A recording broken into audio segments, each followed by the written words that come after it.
नमस्कार, good morning, सबको जोहार। आप देख रहे हैं बिहाने खबर। झारखंड की तमाम खबरों के साथ हाजिर हूँ मैं। बहरागोड़ा में भीषण सड़क हादसा।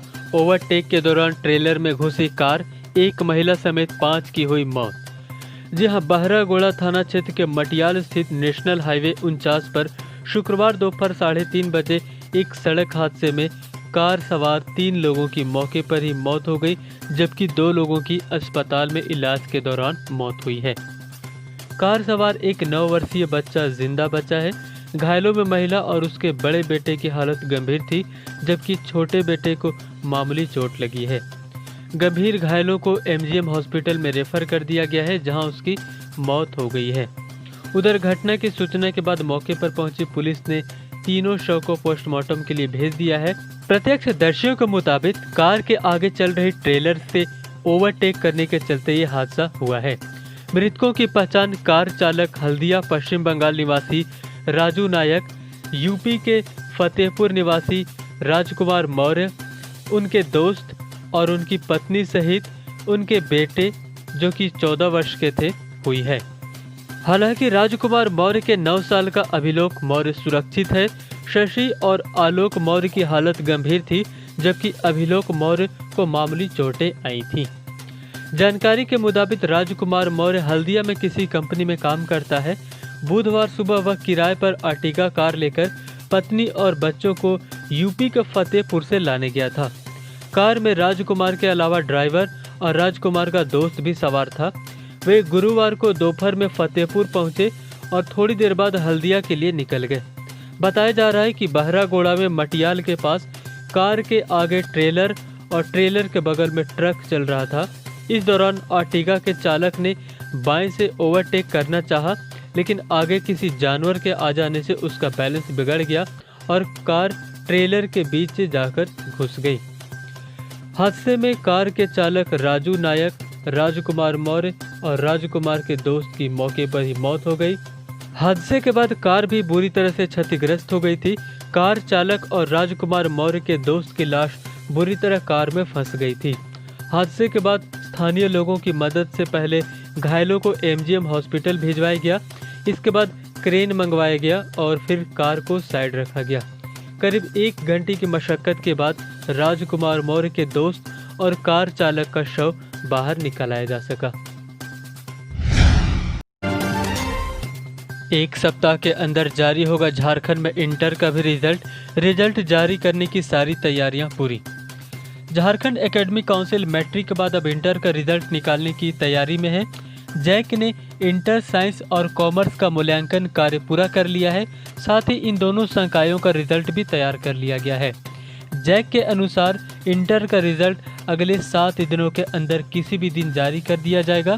इसके बाद तीसरे चरण में इंटर कला का रिजल्ट 25 जुलाई तक ऑनलाइन जारी कर दिया जाएगा। इंटर में 2,34,000 बच्चों ने परीक्षा दी है। रांची में होटल संचालक के बेटे ने की फांसी लगाकर आत्महत्या, लंबे समय से डिप्रेशन में था मृतक। लालपुर थाना क्षेत्र के जेसी रोड में शुक्रवार को एक होटल संचालक के बेटे ने फांसी लगाकर आत्महत्या कर ली। मृतक का नाम कौशल शर्मा है और वह कचहरी रोड स्थित राजस्थान कलेवालय के मालिक सुरेश शर्मा का बेटा है। घटना की सूचना मिलते ही पुलिस मौके पर पहुंची और मामले की जानकारी ली। पुलिस ने शव को कब्जे में लेकर पोस्टमार्टम के लिए रिम्स भेज दिया है। आत्महत्या के कारणों के बारे में पुलिस को अभी कोई स्पष्ट जानकारी नहीं मिल पाई है। पुलिस विभिन्न बिंदुओं को ध्यान में रखकर मामले की जांच कर रही है। आशंका जताई जा रही है कि किसी बात को लेकर डिप्रेशन में आने के बाद कौशल ने इस तरह की घटना को अंजाम दिया है। हालांकि अब तक किसी ने आधिकारिक तौर पर इसकी पुष्टि नहीं की है। फिलहाल पुलिस मामले की जांच कर रही है और पोस्टमार्टम रिपोर्ट का इंतजार कर रही है। एंटी करप्शन ब्यूरो ने गढ़वा में रिश्वत लेते हुए राजस्व कर्मचारी को किया रंगे हाथों गिरफ्तार। जमीन की अपग्रेडेशन के लिए ले रहा था 4,000 रुपए। प्रखंड के राजस्व कर्मचारी दिलीप कुमार बैठा को शुक्रवार की सुबह 4,000 रुपए लेते हुए रंगे हाथों एंटी करप्शन ब्यूरो की टीम ने गिरफ्तार कर लिया। जानकारी के अनुसार बिशुनपुरा प्रखंड के राजस्व कर्मचारी दिलीप कुमार बैठा विष्णु कुमार पंचायत के पिपरी खुर्द गांव के देवनाथ कुशवाहा से उनकी जमीन के अपग्रेडेशन के एवज में रिश्वत की मांग कर रहा था। देवनाथ ने इसकी शिकायत पलामू एसीबी टीम से की थी। पलामू एसीबी टीम ने अपने स्तर पर जांच पड़ताल की और उसके बाद शिकायत सही पाने पर शुक्रवार सुबह 8 बजे कर्मचारी दिलीप को नगर उटारी स्टेशन के समीप उसके आवास में घुसकर रकम के साथ रंगे हाथों गिरफ्तार कर लिया। फिलहाल पलामू एसीबी की टीम गिरफ्तार कर्मचारी को लेकर पलामू स्थित अपने कार्यालय ले गई है। वहां उससे पूछताछ की जा रही है।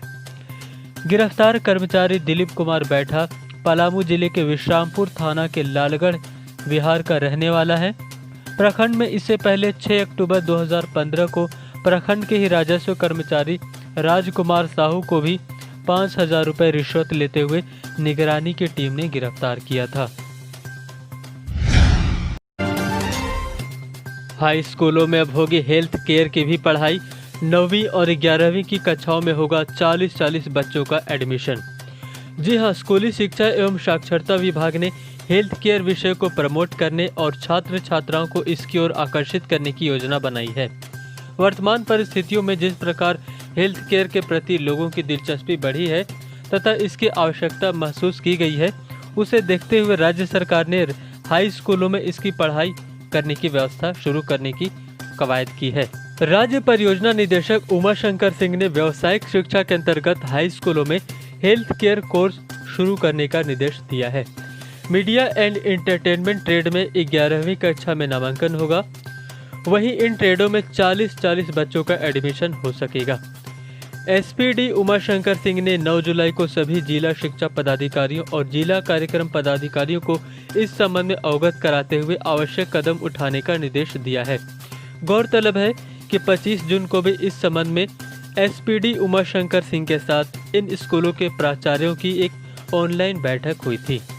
एसपीडी ने अपने पत्र में कहा है कि वैसे माध्यमिक और उच्चतर माध्यमिक विद्यालय जहां व्यावसायिक शिक्षा संचालित होते हों, उनमें health care sector skill council द्वारा उपलब्ध कराए गए नए दिशा निर्देशों के मुताबिक वर्ग 9 और 11 में नामांकन किया जाएगा। मीडिया एंड एंटरटेनमेंट ट्रेड में पहले की तरह केवल 11वीं कक्षा में ही नामांकन हो सकेगा। एसपीडी ने सिक्योरिटी ट्रेड के नए नामांकन पर रोक लगा दी है।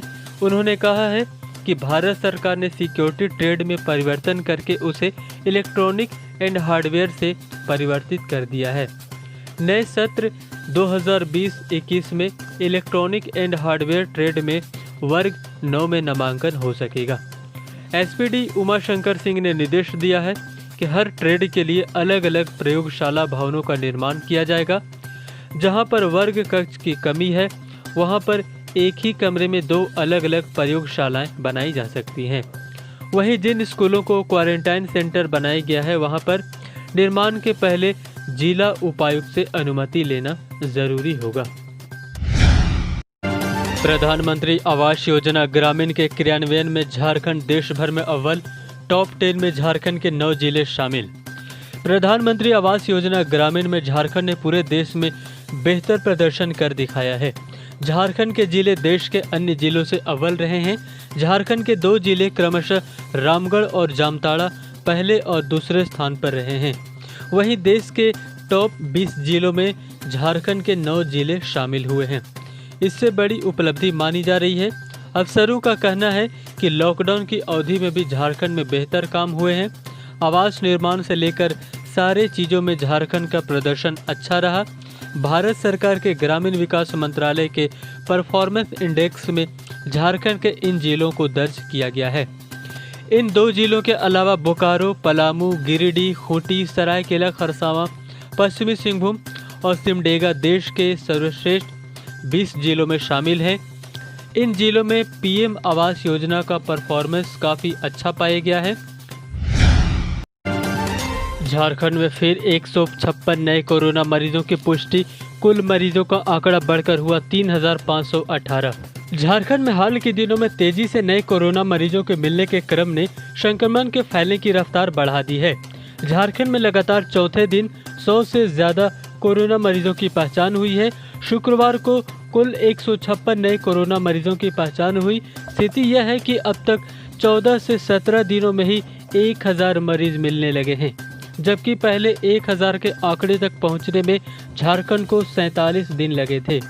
इसके बाद दूसरे 1000 मरीज 14 दिनों में मिले, वहीं अब तीसरे 1000 मरीज 17 दिनों में मिले। बीते दिन झारखंड में मिले 156 नए कोरोना मरीजों में रांची के 25, पूर्वी सिंहभूम से 21, पाकुड़ से 17, चतरा से 14, लोहरदगा से 14, पश्चिमी सिंहभूम से 14, हजारीबाग से 13, धनबाद से 8, गढ़वा से 8, कोडरमा से 5, साहिबगंज से 5, गिरिडीह से 3, पलामू से 3, लातेहार से 2, रामगढ़ से 2, दुमका से 1 और गोड्डा से 1 मरीज मिले हैं।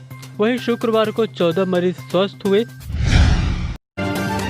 प्रदेश भाजपा अध्यक्ष दीपक प्रकाश ने फिर लगाया सरकार पर उदासीनता का आरोप, कहा कुंभकर्णी नींद में सोई है सरकार।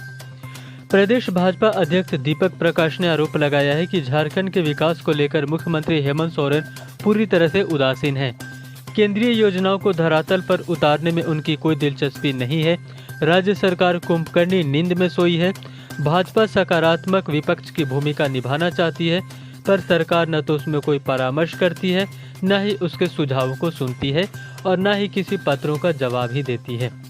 केंद्र सरकार आत्मनिर्भर भारत के लिए प्रयासरत है, पर हेमंत सरकार विकसित झारखंड के प्रति उदासीन है। झारखंड सरकार अपने अधिकारियों की बात खूब करती है, लेकिन अपने दायित्वों के निर्वहन में पीछे हट जाती है। इससे राज्य का नुकसान हो रहा है। योजनाएं धरातल पर नहीं उतर पा रही है। गरीबों की योजनाओं का बंदरबाट हो रहा है। दीपक प्रकाश ने कहा कि राज्य में कोरोना का बढ़ता संकट चिंता की बात है। सरकार को सभी विपक्षी दलों, स्वयंसेवी संस्थानों आदि से बात करके आवश्यक कदम उठाने की पहल करनी चाहिए। उन्होंने कहा कि रिम्स डायरेक्टर को गलत तरीके से हटाया गया है। जिसे डायरेक्टर बनाया गया है उस पर नियुक्ति घोटाले के भी आरोप हैं।